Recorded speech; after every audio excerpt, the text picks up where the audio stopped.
Hi, Johanna. Yeah, deep water is balance, and the new Jesus is about your beliefs. So let me share an overview, and then we actually have some comments that have come in since last week that I'll address as well.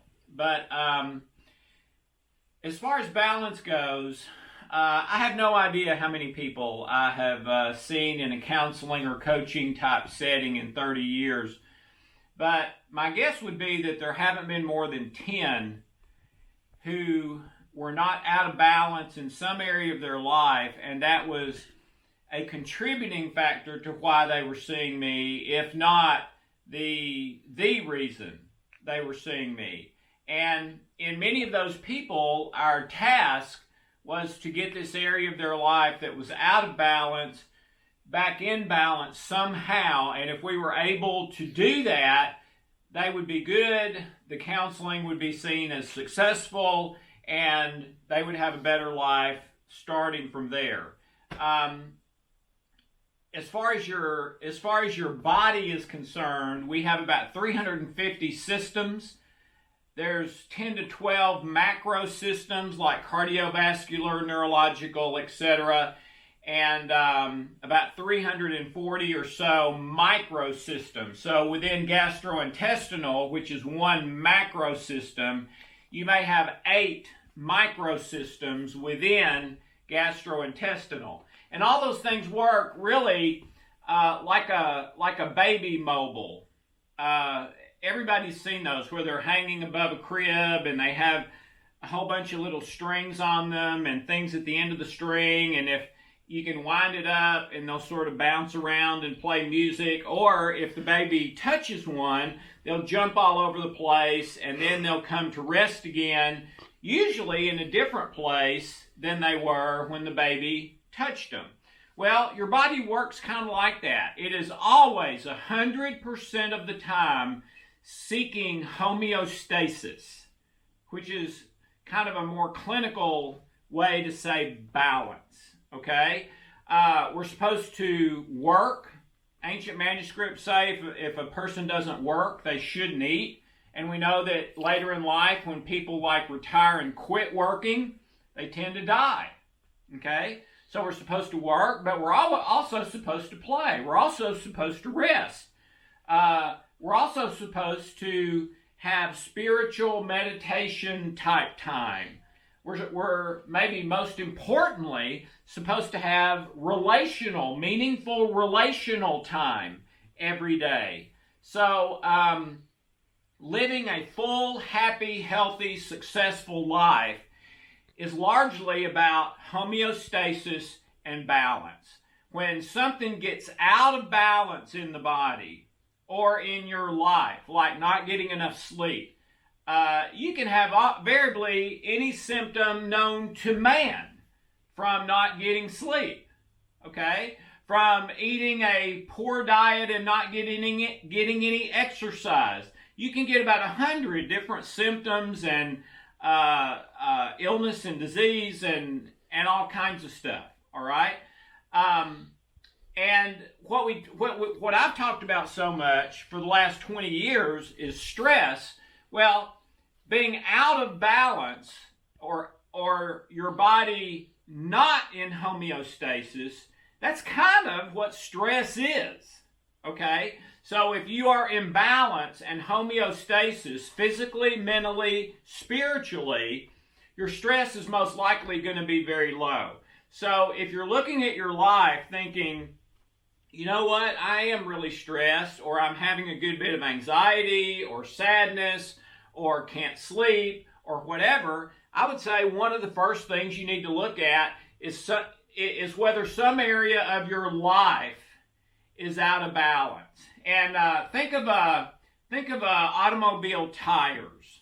Okay, you go in, you buy a new set of tires, and every so often you're supposed to go in to get those things balanced and aligned so that the tire doesn't rub more than it's supposed to on the road and rub all in the same spot, and then you have a blowout.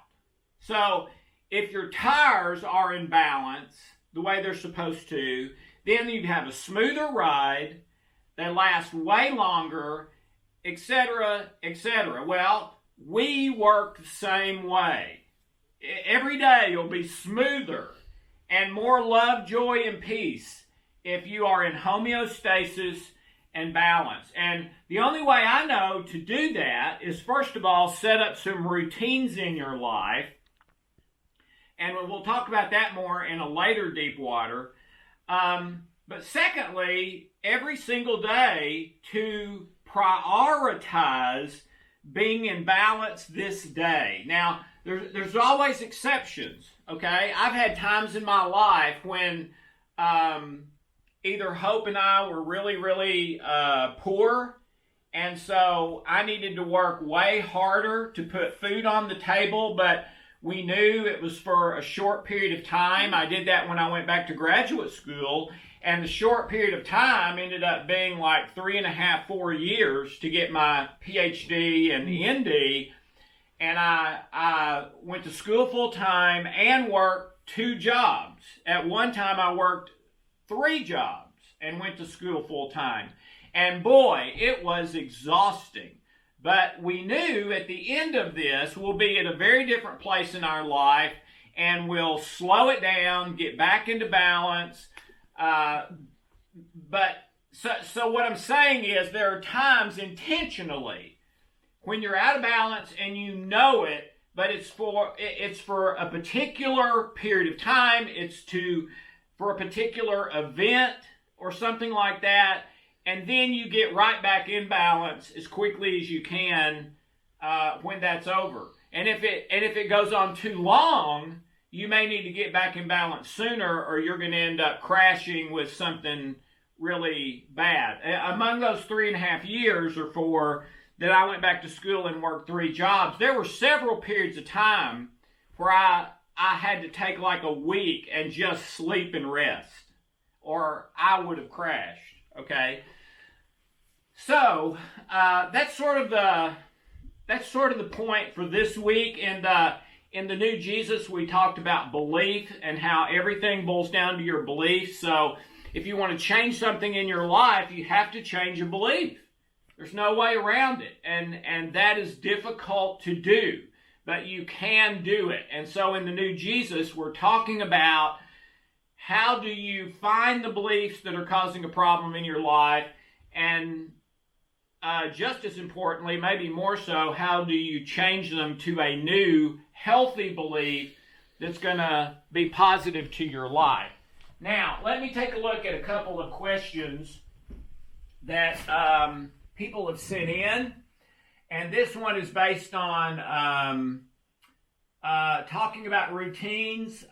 Here's the question. What if the routines people have in place, or the routine they think they should start in an area of their life, take more time than what they have in a day or week, and they can't get them all done sometimes?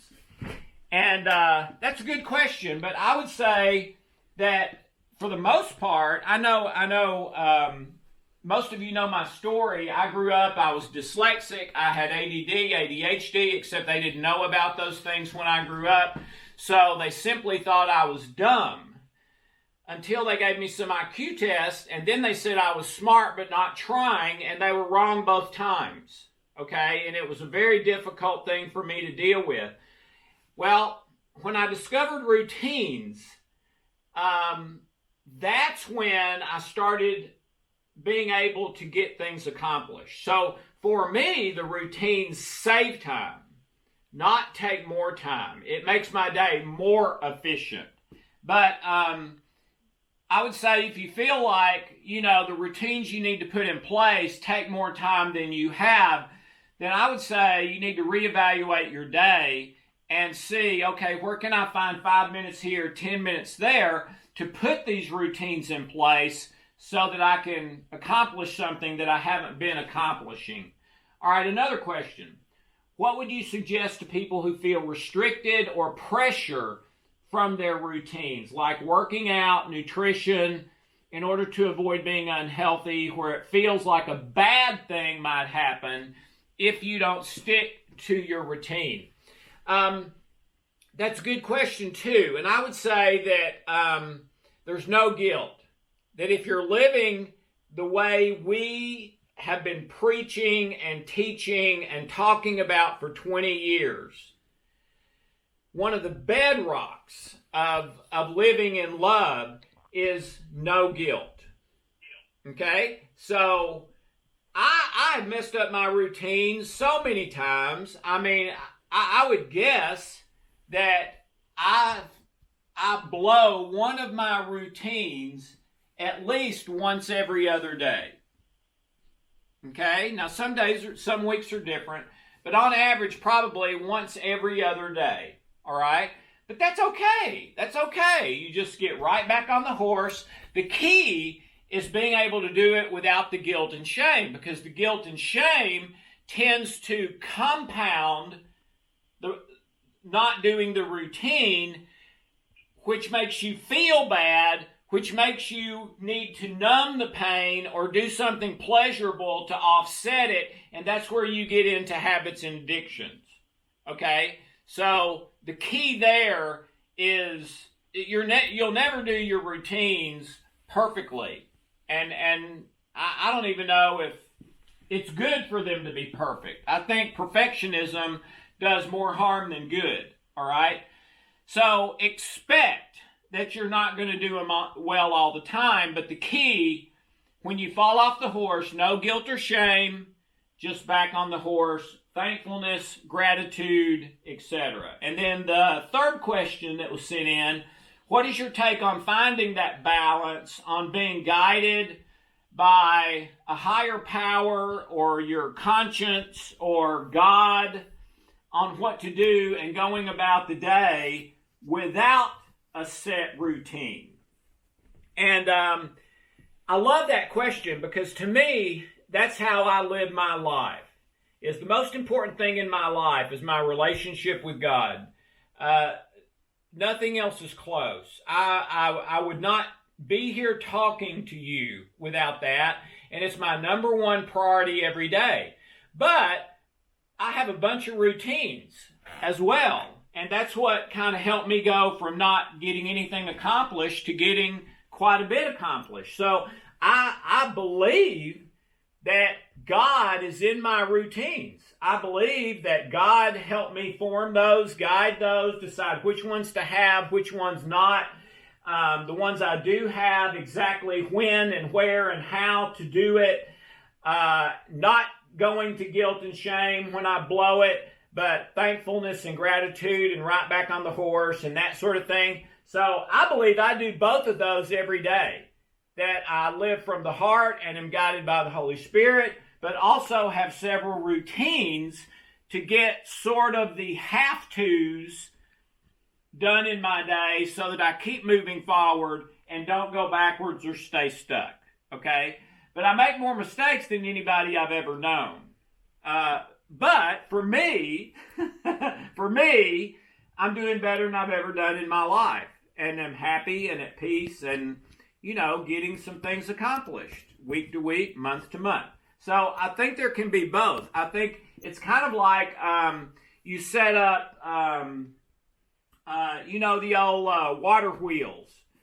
They would set up, there'd be a stream, and they would divert the stream into a funnel that was usually made of wood, and then the water would rush through that funnel to the water wheel, turn the water wheel, which creates electricity, or which turns the stones that grind the grain, or whatever it is that they're doing.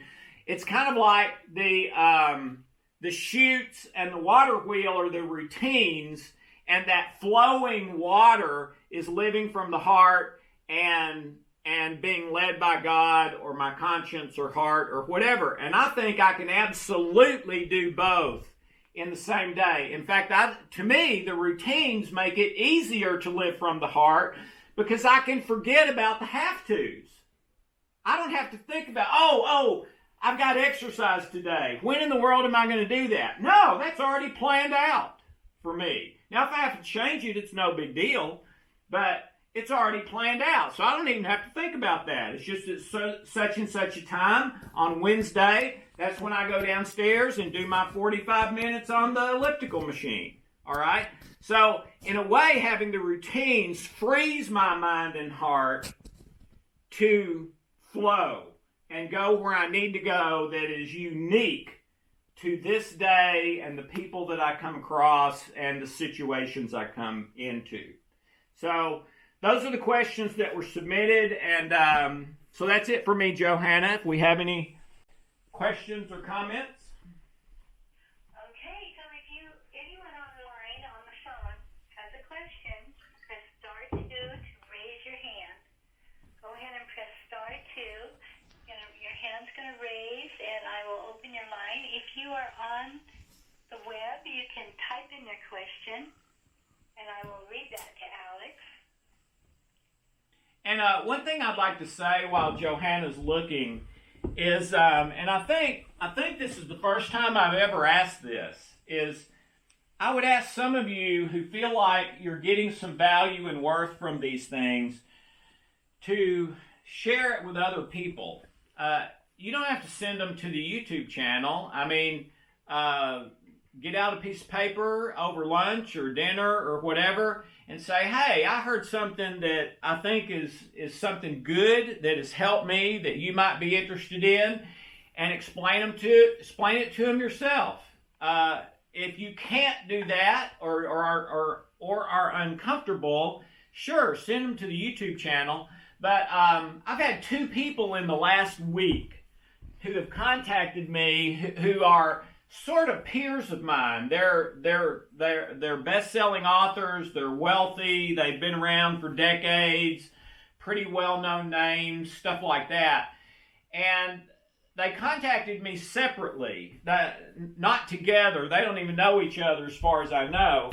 But both of them told me, hey, Alex, I've been checking out your YouTube channel, and the stuff that you're saying and teaching on there, other people who teach stuff like that usually charge big bucks for that. You know, whether it's an online class or an in-person live weekend or some weekly subscription or whatever. And both of them said, you ought to charge for this. I mean, this is good, unique stuff, and you're just giving it away. Well, that was my intention, to give it away and for it to be good stuff that helps people. And I've always wanted to do that. If I could give everything away, I would.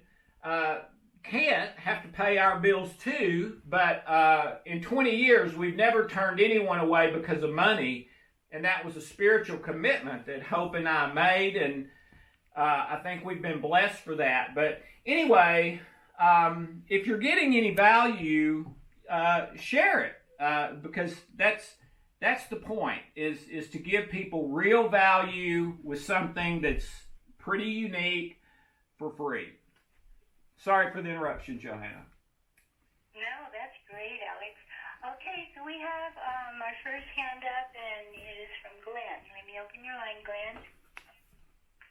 Hi. Hi, Johanna. Doctor, how you guys doing today? Good to hear from you. Great content. I wanted to ask you a question, but before I do, just a comment on your stuff. I have a YouTube channel, and I do posting, and I'm an influencer, and I heard that before, you know, they said, well, you know, don't give everything away. And my experience is give as much away as you can. Yeah. Even if you give your deepest secrets away, people will get it the first time anyway. And they'll want to know more and be more interested in your work. Yeah, and I also believe it always comes back around to bless you when you do that. Yeah. And at the end of the road, when we go to meet our maker, he's not going to ask us how much money, what was our gross on our work. He's going to ask us how many people did we help and how generous were we and how kind we were. So absolutely. I'm to do that. Now I wanted to ask you regarding routines and get your thoughts on this. So here we are. We say, well, we got to be more productive, so we're going to get on a routine, and I'm going to schedule my routine so I can be happy and get these things done. So we schedule the routine, and a part of us is, oh, that's great. Now you're in business. And then when it comes time to do the routine, a part of it is like, oh no, not that again. Oh, come on. And here we go. Here we go off with the tug of war. Your thoughts, please. Yeah. My thoughts are that person has a belief at the time that the routine comes up that the best thing for me to do right now is not the routine. They have a belief that they have that belief. It's guaranteed, or they would do the routine. And to me, what I would advise is you don't ever set a routine unless you've already had that internal discussion and negotiation with yourself. And so before you ever set a routine, you say, okay, what are my beliefs about this to do it? What are my beliefs that maybe not to do it? All of the above, and let me Google and let me talk to some other people and get their opinion and try to get the whole truth about this, and then decide whether to do the routine or not. And if I decide to do the routine, then I have a belief that once the routine time comes, unless there's extenuating circumstances, and sometimes there will be, and when there are, you have to consider those. So those extenuating circumstances might say that the best thing right now is not to do the routine, but to do this instead. But outside of extenuating circumstances, the decision has already been made by yourself, or you and God, or you and your heart, or you and your conscience, or whatever. So that's one of the secret to routines for me, is that you see part of the routine as being, as long as I'm keeping this routine and believe it's a good thing for my life, there is no mental gymnastics. There's no internal discussion when the time comes. That decision has already been made. And that's one of the things I found in the research about this that was very, very strong, that people like Einstein and Steve Jobs and people like that who were world changers all had more routines than the average people, and sometimes way more, almost to the point that their whole day was routine. But part of the research was that by making those decisions in advance and committing to it, it freed up all kinds of brain power for them. Because no longer are they even questioning, am I going to do this? Am I going to do that? It's already been decided. So when the time comes, I simply do it. And it's a healthier way to do it. And the stress goes down, everything. So that's the key to that for me, is if you're getting to the time for your routine and then you're having a debate,